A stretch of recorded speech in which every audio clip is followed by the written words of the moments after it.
A little bit late. Thank you all for being here. My name is Ray. I use she, her pronouns. I'm an E3 Washington board member. I just joined recently, but I've been really enjoying being a part of that group.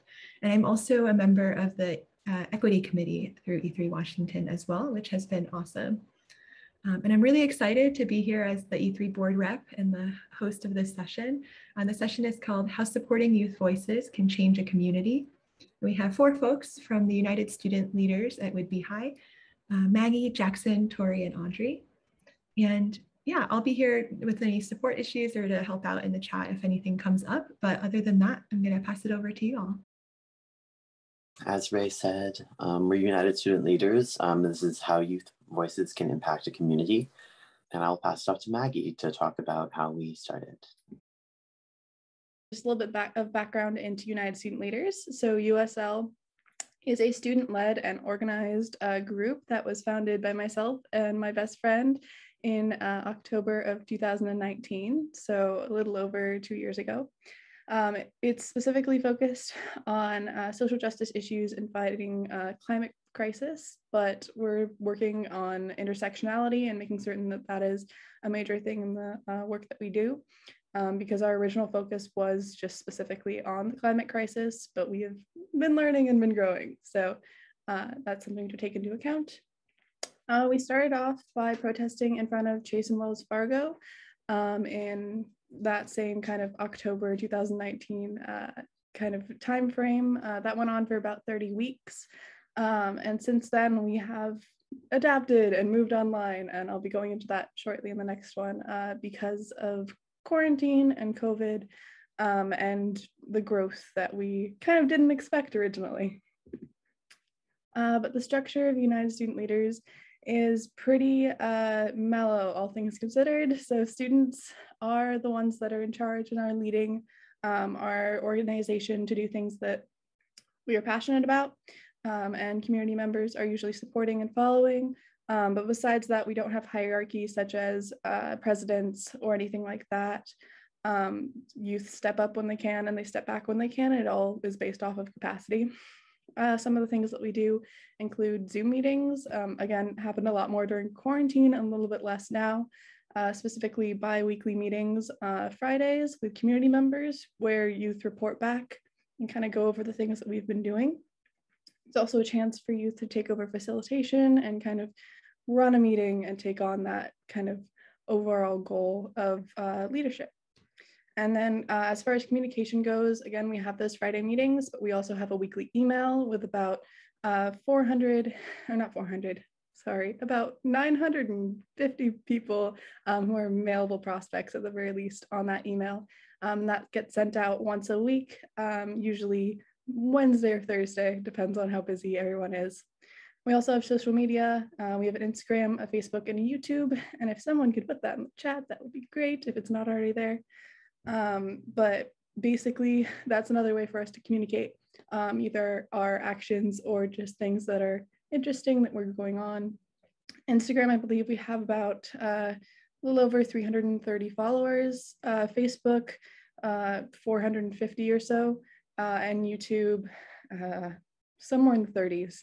But those are all ways that we communicate with our kind of community and our target audience. And then as far as actions, recently definitely been doing more protests, especially because of COVID guidelines being a little bit more lax if we're outside and masked up. And we also have webinars. These are actually coming up. Again, I'm going to prompt putting that in the chat. Jackson will go over this a little bit more later on down the line. But one is coming up in December, and then we'll have 2 more follow it, one later in December and then one earlier in January. We also have sign-on letters that is like the majority of the power that we have of the community and how we can harness it. So youth write the letters and write kind of our goals and where we want to go. And then we have community members who sign on and spread the word and so on and so forth in order to help us share out. And then as far as local media, we have quite a lot of earned media, which is amazing, especially for a smaller island. That's either coverage of our protests and things like that. And then we also have various letters to the editor or sign-on letters that USL has put out and had posted in some of our local papers. So yeah, I'm just going to open it up for other youth members to share out a little bit about the structure. Jackson, go ahead. Yeah, I really appreciate the structure of USL. It's just like it gives a lot of space for youth to educate themselves in like very important like skills, like facilitating and doing presentations like this, public speaking, and like organizing a weekly email, and like using programs like Pardot to send mass emails, and just like it's just like a lot of really, really cool networking skills and organizing skills. And that I just like wouldn't have been comfortable doing something like this a year and a half ago. And so I just really appreciate USL and how it's structured and just how non-hierarchical it is. So yeah. Awesome, thanks Jackson. Audrey? Yeah, building off of what Jackson said, I really appreciate the kind of committee structure of USL, where I'm able to kind of pick and choose, what I want to work on and what fits me my capacity. This is like an aspect that drew me into USL. I have a lot of extracurriculars going on, so being able to like work on a certain issue at one time gave me the time to join USL. Awesome, thanks Audrey. Tori?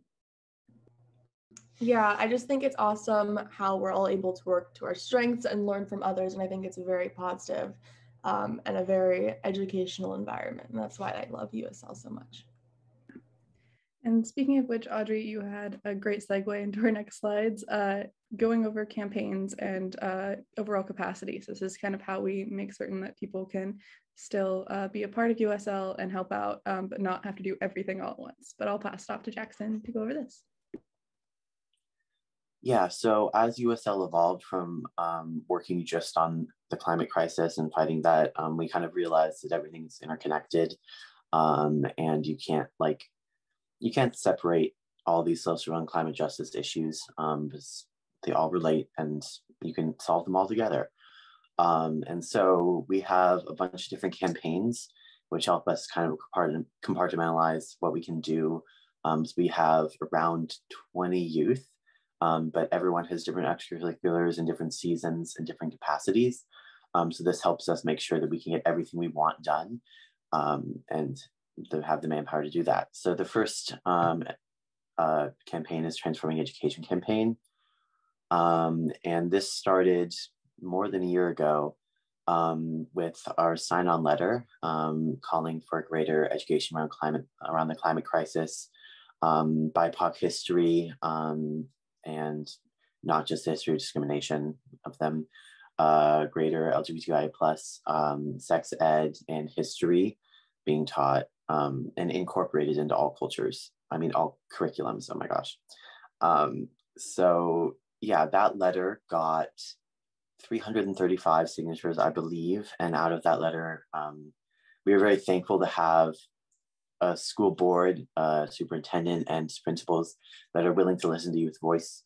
And out of that, we got kind of monthly meetings with administrators, 2 new classes at the high school, which are the ethnic studies class and the environmental science class. And they're working with us to create changes all the way from elementary school all the way through high school, and just a greater movement toward equity and climate awareness in our school district, which is super, super cool. And then one other thing they did, which is probably like the most controversial thing that has happened around the Transforming Education campaign, even though USL didn't even initiate this act, but the school put up a Black Lives Matter banner on the high school. And some members of our community were very anti this, even though many of them didn't have kids at in our school district. And they did a protest last spring. And we as students wanted to show the community that we wanted it there. And they were also kind of just like doing like CRT and like no sex ed and just like all of that. And we just wanted to stand up for what we believed in and show the community why. And we got more than 350 people to counter protest. And it was just a great empowering experience for students and youth. And it was one of the first in-person things we did after like the depth of COVID. as obviously COVID is still here. So yeah. The next campaign is the Climate Emergency Declaration Campaign, and this was the first USL campaign. And we have now gotten a climate emergency declared and a resolution passed by our local city, the City of Langley. They've also created a climate crisis committee, in which Maggie serves on, as well as another USL student, and which is so cool. And that they have students on a city committee. It's just amazing. And now we're starting to work on our county, Island County, and trying to get them to declare climate emergency. We sent them a sign-on letter, and we're working on broadening the amount of the people who signed that letter, not just from the south end of Whidbey Island, but the upper end of Whidbey Island and another island in our county, because we're kind of split. We're kind of weird county. So yeah. Next slide, please. Okay. We've also done several webinars, transforming education webinars. The summer before, we launched the Transforming Education campaign to get community input and really define what not just we as students want, but what other students wanted around this campaign. And we had 3 of those, and it really helped us finalize our asks and make the Transforming Education campaign successful. And then last summer, we did some patriarchy webinar series, which is the first webinar series in our intersectionality webinar series, I guess. A lot of saying the word series. And we had 3 of those, just trying to educate our community around patriarchy, because it was the least addressed in our vision in all of the social justice issues at our school and in our community at large. And our next one is on discrimination, the first one will be on December 7th. So if you can come, that'd be great. And then after that, we do that free webinar series. We will go into the climate crisis webinar series, and just showing the interconnections between all of them. And we've done a lot of other actions, mostly protests. Like Maggie said, the Chase and Wells Fargo protesting their investment in the fossil fuel industry near at our very beginning, and that went on for 30 weeks before COVID. And now that we're kind of coming out of COVID, or at least can handle COVID and do in-person protests, this fall we've done an Uproot the System climate strike, where we walked out of school to show support, to try to pressure our government to do more climate work, specifically the county for this one. And we got 170, I think a little more than that, people, mostly students, and it was so cool. And we also did fossil free future protests in front of Chase Bank, which is in Freeland, which is another city on our small little island, and protested their investment in the fossil fuel industry. And both of those 2 latter were a part of global movements and protests. And I will pass it off to Maggie. Great, thank you, Jackson. So really quickly, students are just going to go around and say why we got involved. For those of you here, if you'd like to share out after the students give their kind of brief synopsis, you're welcome to, or you can just put why you got involved in the chat. But we're just trying to see why we're all here, basically. Personally, I'll start off. I got involved specifically because my best friend and I wanted to kind of take more action in our community and didn't really have a place to do it as youth. So we wanted to give youth a chance and a place to share out about the climate and about issues that they're facing. And that kind of started something that we were not expecting to start. And that's something that is definitely a reoccurring theme, but mostly started out around climate, and then was educated myself, and have been shown many other opportunities and things that need to be focused on, and why intersectionality is so important. So have been taking that on more and more, which is something that I'm greatly thankful for. So glad that I could be able to be a part of this, but I will pass it on to Jackson. Yeah, I got involved with USL to help them start the Transforming Education campaign.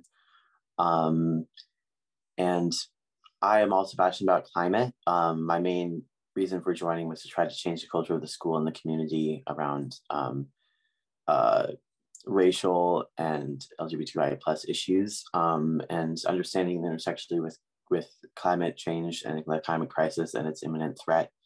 It's just, all of it can be so like kind of depressing, but this group kind of made it something that I could actually do action on and see change in my community. So that's why I'm involved and stay involved. And I'll pass it off to Tori. I got involved because I care very deeply about the climate and just treating everybody equally. I think that students' voices like impact so much, and we are left with the world that we live in. And so I think it's so important to speak up for what you believe in. I got involved with USL because they were doing just that. And I really love the energy that everyone brings and so how much I can learn from everybody too. And I think that we can really make change. And I'll pass it off to Audrey. I joined about a little bit less than half a year ago. I was really inspired by what USL has done towards the Transforming Education campaign, because it affected the classes I take at my high school. And I was proud that my peers were able to accomplish such a big thing, incorporating 2 new classes. And I also want to be part of, what they did in the future. And through USL, I've learned a lot more about the climate crisis and how it affects my community. Awesome, thank you all. And Derek, if you want to share out too, go ahead. Sure, thank you. Well, I'm completely amazed to be on this journey with the United Student Leaders and really in the practice of youth leadership and how as an adult I can show up well. I feel like it's taken my whole life to be able to show up well in the space, and I'm challenged on a weekly basis. And I think it's good for us all to be on our learning edges. And I think having a community organizing approach to climate action and to youth action and student voices is so key. And so any way that we can be lifting each other up and having more voices than just me, myself, or anyone else working alone. So I think just the collective effort and supporting the next generation who are the most impacted. Awesome, thank you so much for sharing out, Derek. If anyone else here wants to share out, you are welcome to either raise your hand or anything like that, and we'll get to you. Sylvia, go ahead. Thanks, Maggie. Yeah, so I wish I could be more supportive of USL than I am, but I support you all as much as I can. And for me, I'm not a youth necessarily compared to you all, but I am a youth compared to Derek and like a lot of the other people that we work with. And when I first met Derek, actually, he helped me understand that was an asset in my leadership. And so for me, I really want to support you all because somebody else supported me when I was a youth and helped me understand that. And so then I want to help you all understand that more too.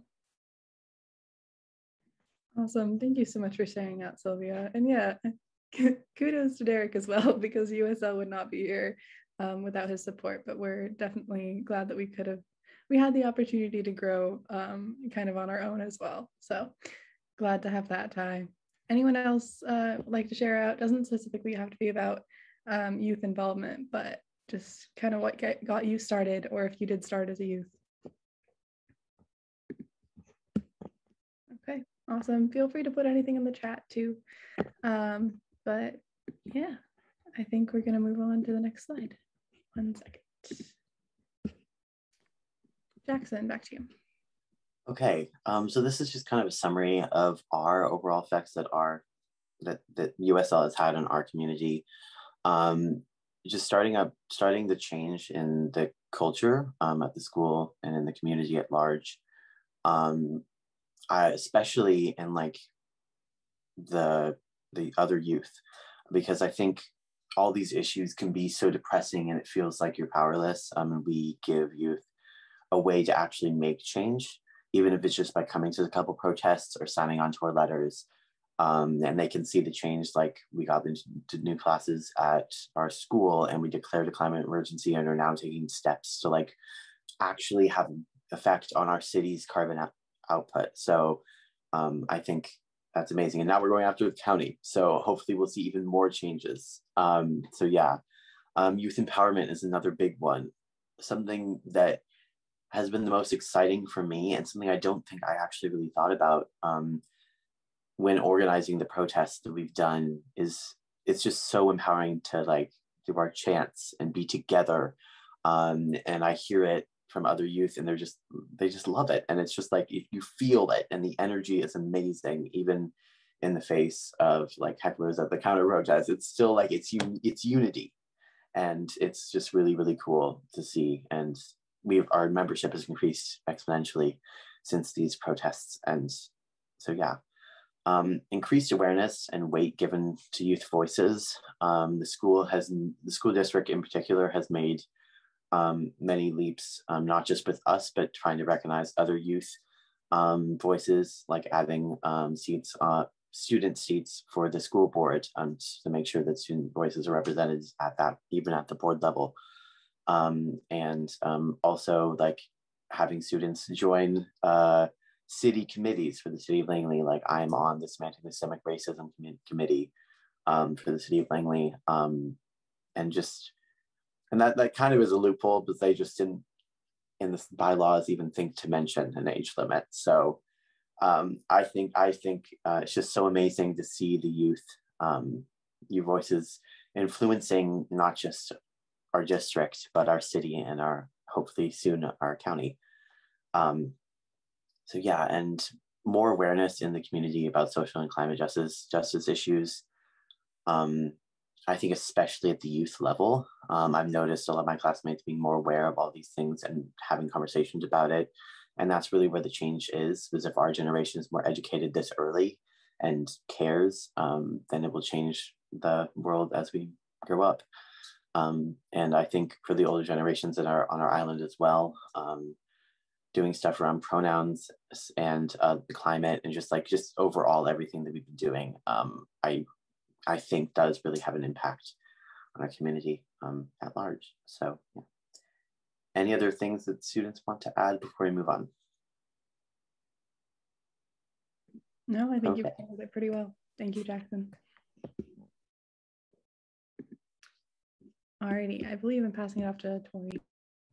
Yes, so we just wanted to touch on why we are going beyond the climate. At the end of the day, we are ultimately following the lead of youth in their idealistic world. Everything is also connected. This includes marginalized groups. The people that are the most marginalized will be the most affected by climate change. They do not have the same resources to move. Lastly, we are passionate about all social justice issues. We have gotten continuous community support for voicing and promoting equitable and healthy world. Racism, LGBTQ plus IA rights, women's rights, equity for everyone, and the climate. Awesome, thank you, Tori.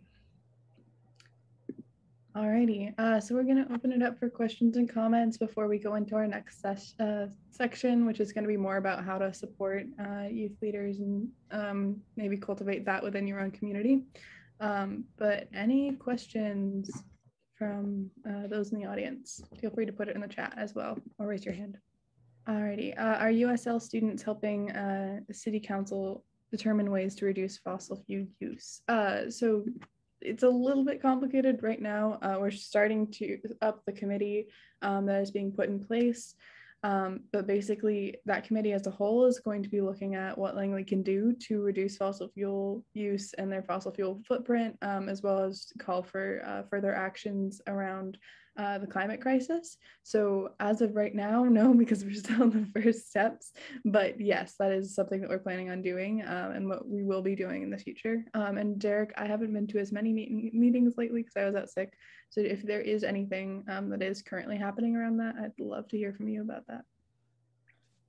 Sure, yeah, early on in the Climate Crisis Action Committee, the youth were, Maggie and Claire were participating in a day-long, actually Maggie, were you at that retreat? No, I don't think so. It was just Claire, but it was really amazing to see through this kind of 4-hour retreat that at a certain point Claire was putting her input on one of the questions, and when she spoke, it really just set the tone in the room, and everyone rallied around it. And so the vision statement came out of Claire's input. And I think what it really boils down to is the moral authority, the really speaking to urgency and holding the government accountable, and the analysis that the youth have around social justice and the role that patriarchy and white supremacy culture have on the continued inaction on the climate crisis.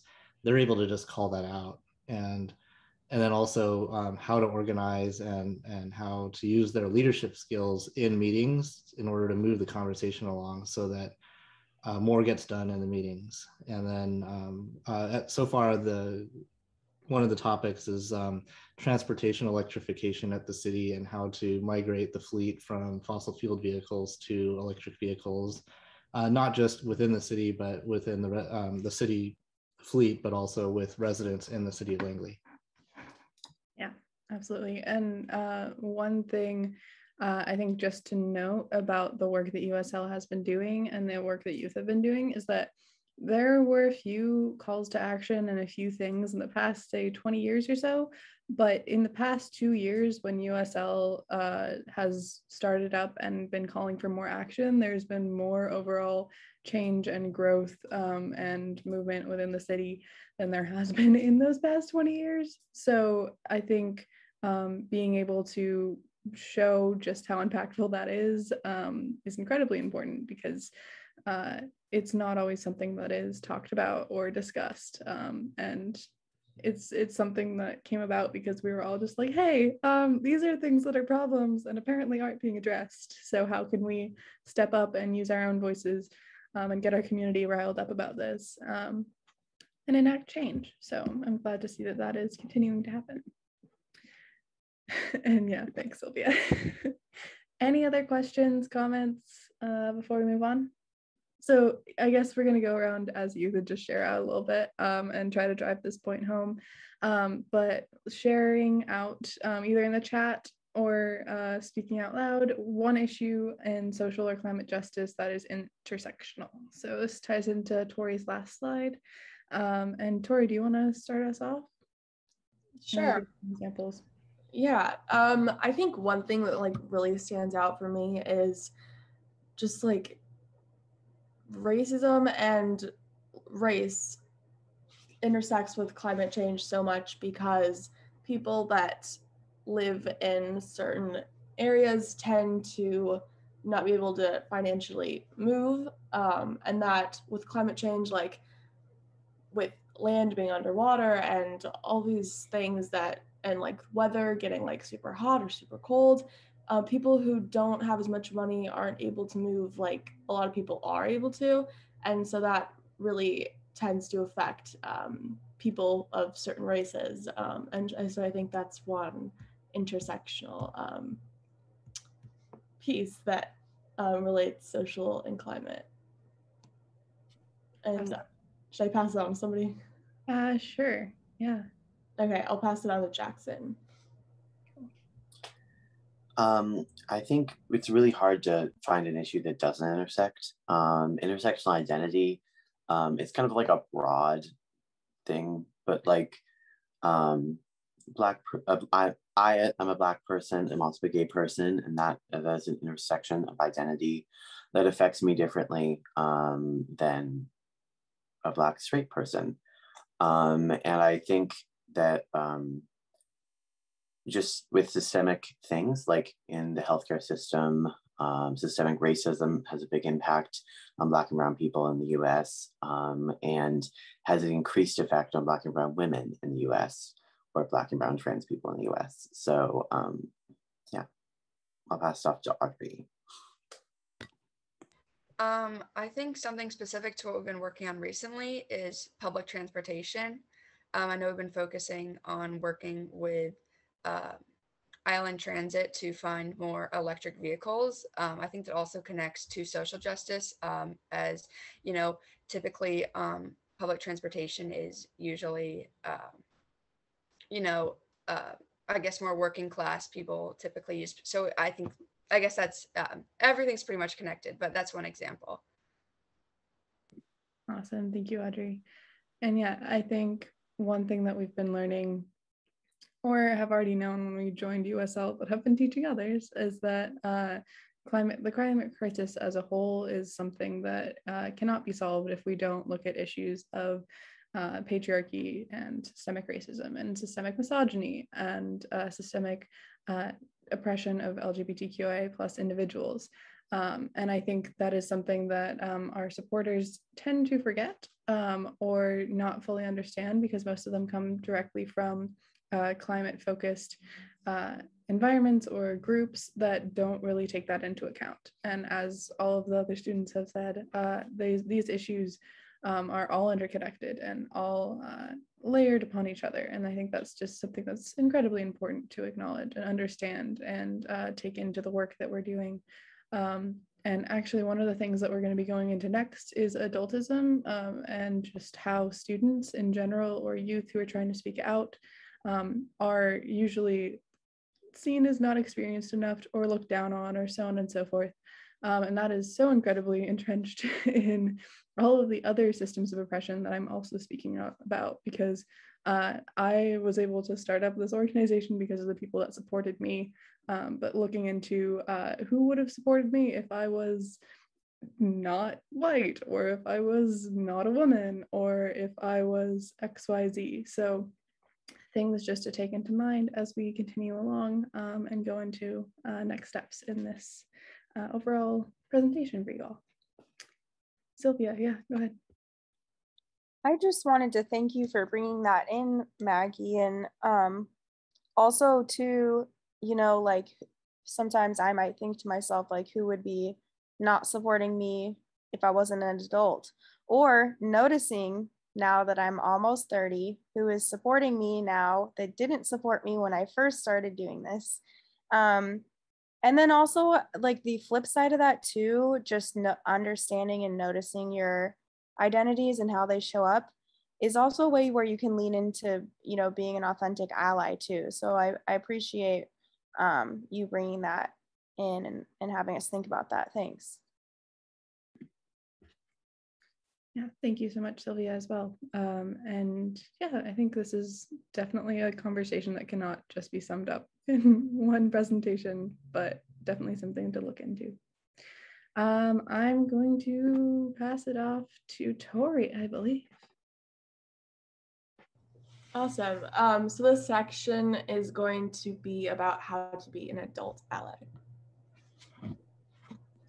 And firstly, we're just touching on adultism and how we talk about it and bring it up in our bi-weekly meetings with the community. So first off, the group expectations. This group is based on mutual respect and justice for all peoples, free from any form of discrimination or bias. We will support each other's ideas and work with everyone's input while recognizing the youth as leaders. Avoid any form of substance use during these youth-led meetings. We will have to ask you to leave. So our working agreements: wait, why am I talking? Or why aren't I talking? Be self-aware. We are available after the meeting if you have important input. Step back and step up into the conversation. Work to your strengths. Respect people's speaking time. Let people speak for themselves, and practice listening to the people talking. Adultism, oops. It's right. Adultism and how we address it. Be aware this is a form of oppression. Our example, the youth address an issue or lay down the law, but are challenged anyway. In these meetings, we need to be aware of parent-teacher mindset, advise, not order. Be aware of our topic, which is climate and intersectionality. The youth are learning to become leaders, so some mistakes will be made. Step in after the youth have their say, and the youth are left with the world we live in now, no matter the outcome. Okay, thank you, Tori, and apologies for the slightly technical difficulty right there. Just really quickly going through and saying that all of those were added in because of experiences that we had with adults in our various actions. Specifically, one or two adults who are older white heterosexual men who tended to dominate the conversation and want to, I guess, talk about a topic that wasn't necessarily being discussed. So that's part of the reason why we included that. But it's also like unintentional adultism that was popping up in some of the work that we were doing. And again, we've been going over this a little bit, but youth as a whole, trying to speak up and have their voices heard, tend to then be told that they don't know what they're doing, or that they haven't learned enough to speak out or have an opinion about a topic. And there can be cases where we are still learning and we don't completely understand what we're talking about, but giving us the opportunity to share our voices, share our opinions, learn, and be able to impact our community is so incredibly important. So just quickly going over some examples of adultism that we've had in organizing. Jackson, do you want to start off, since I kind of did a brief synopsis and then I'll follow up? Sure.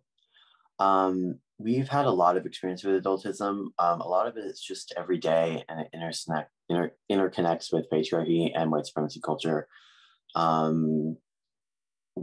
Something that I've noticed is that older white men do it the most, and they just kind of keep going in their conversations, and they feel like their input is more important than others' input, or take up too much time, which is why, as Maggie said, we added these slides.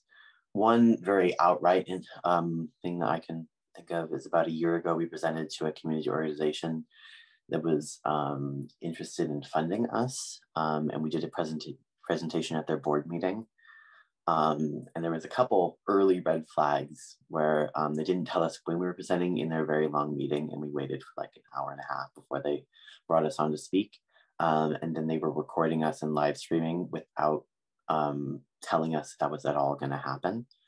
And after we got done with our presentation, they were just very condescending, and it seemed, and they were trying to kind of like tokenize us, and they were like asking us like, they were like, can you like trickle down your ideas, because they were too ambitious in their like, how about you go plant some trees, and like maybe try to get solar panels on your school, instead of going after a climate emergency being declared in our city, which has now been done.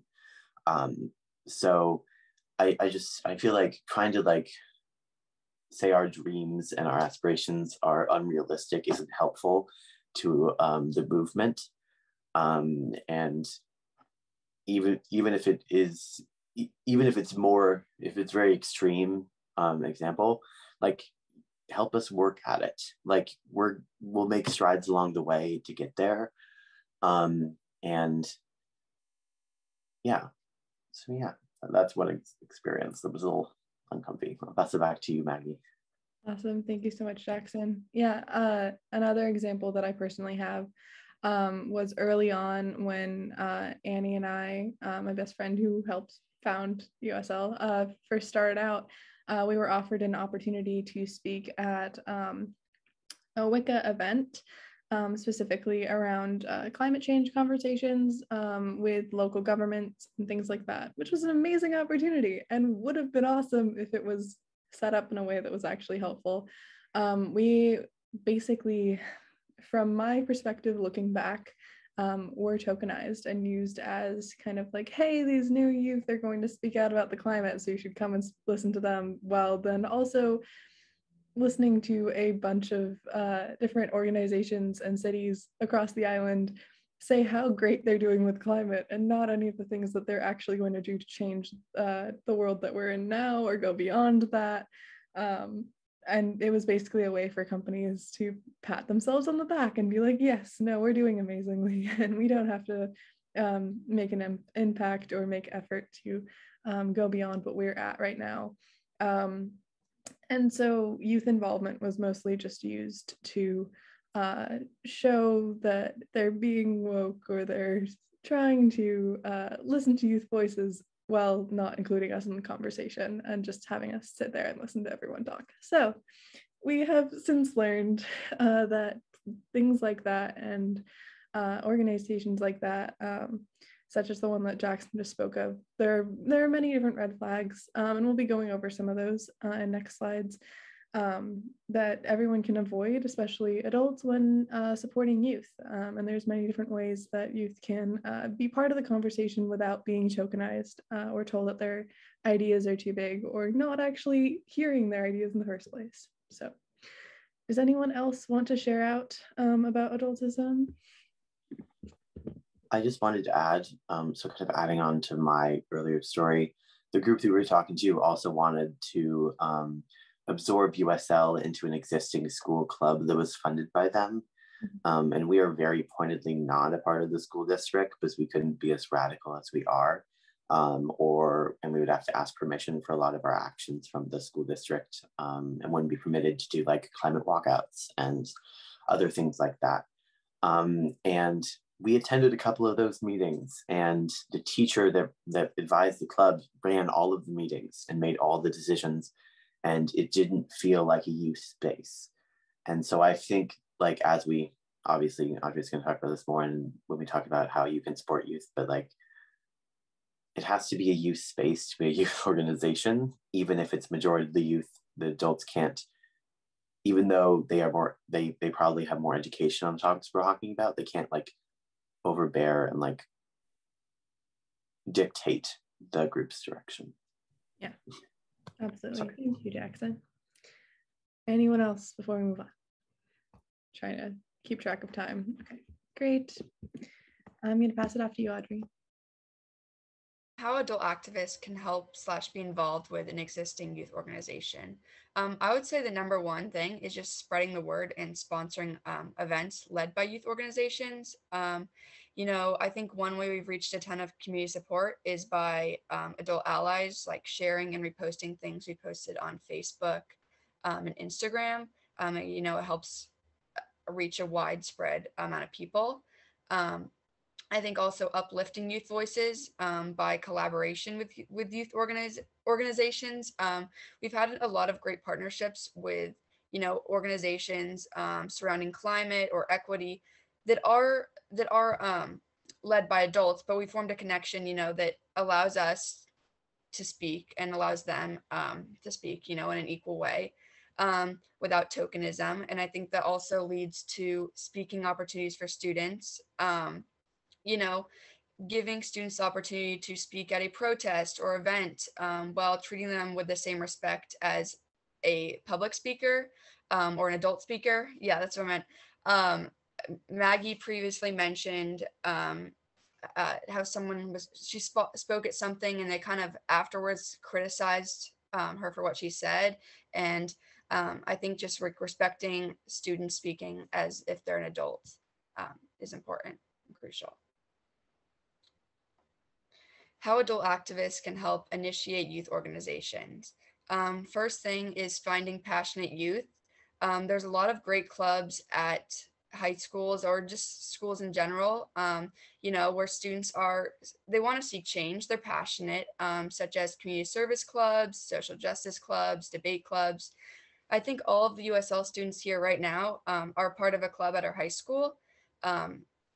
And so I think that's like a great place to find youth, and starting off small is fine. USL started off with 2 people, and, you know, we slowly grew over time.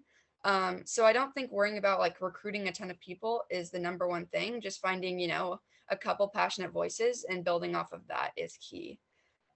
Supporting them in what they're passionate about, but letting them lead. Again, as a youth organization, kind of having a youth space where it's a youth conversation, and there's an advisor there, you know, mentor, helping assist with legal forms, you know, provoking some thought on certain topics, but the youth are setting the agenda and the youth are creating their own ideas for what they want to do as an organization.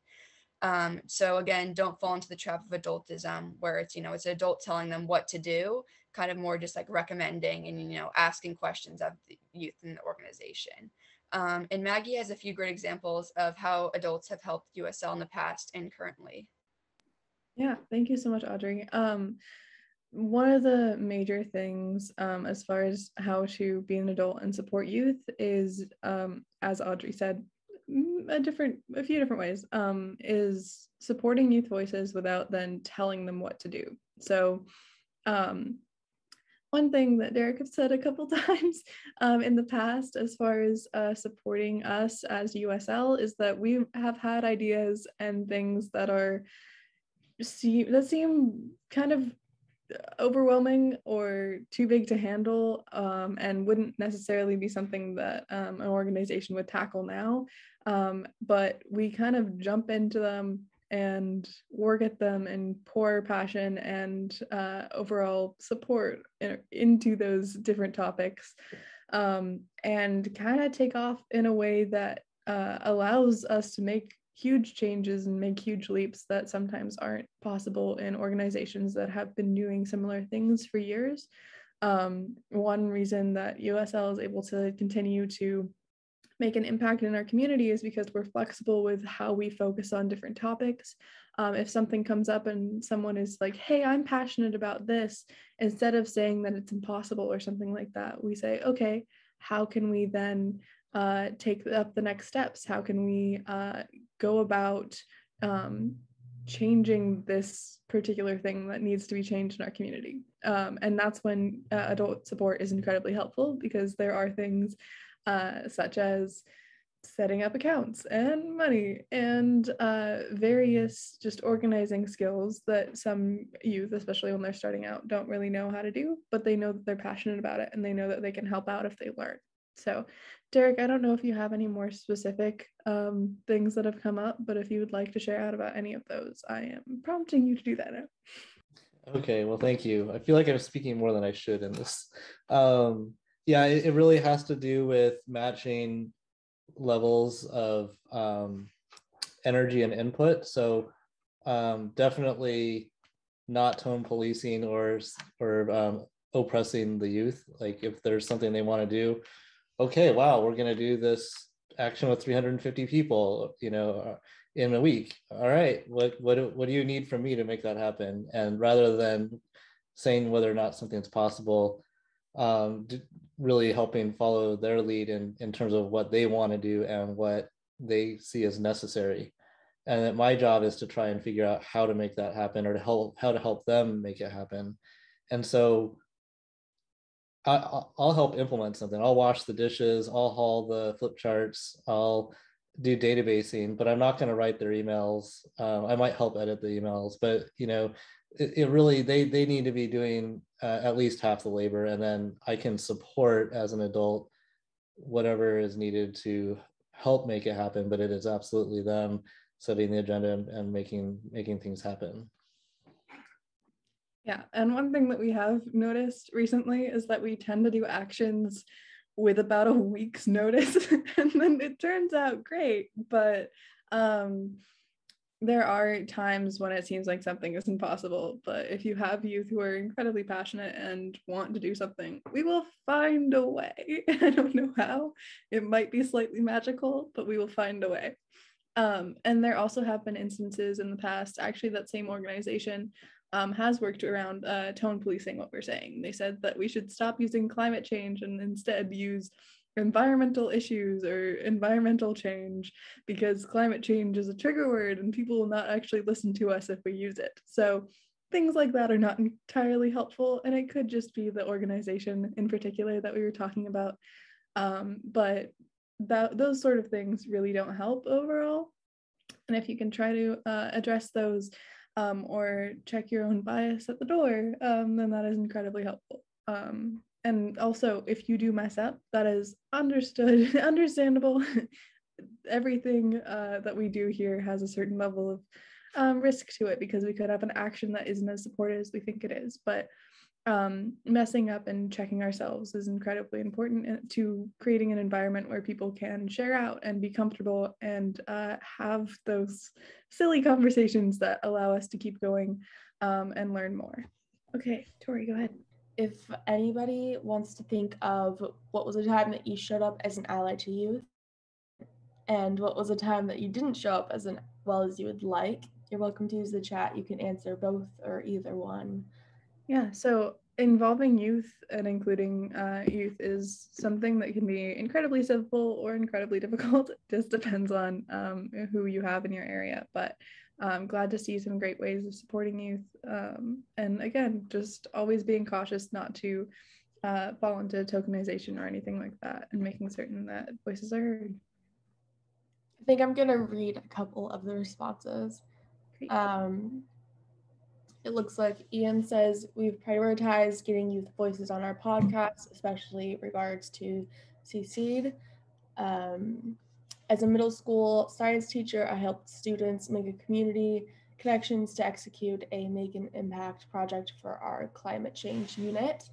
I mentor in another program called DOOL that is all about youth leadership too. DOOL stands for Designing Our Own Learning. And then Nick says, showing up. I act as a crew for students' marches, not showing up, telling students how they should phrase their message. Awesome. Thank you all. And yeah, acknowledging the things that you've not done as well is incredibly important to learning and growing. So even if you don't want to share those out, just think and try to think critically about ways that maybe something's gone wrong, but that you've kind of learned from that and grown from that and been able to change your overall perspective or the way that you are dealing with things. But thank you all so much for being here. We greatly appreciate having you all listen to us. And we are looking forward to hopefully seeing a few of you again. I think I definitely see some familiar faces out there. So thank you all so much. I was like jotting down a ton of notes. You all had so many powerful messages to share. And it was really cool to see all of the different efforts and projects that you've been leading along the way. So thank you so much.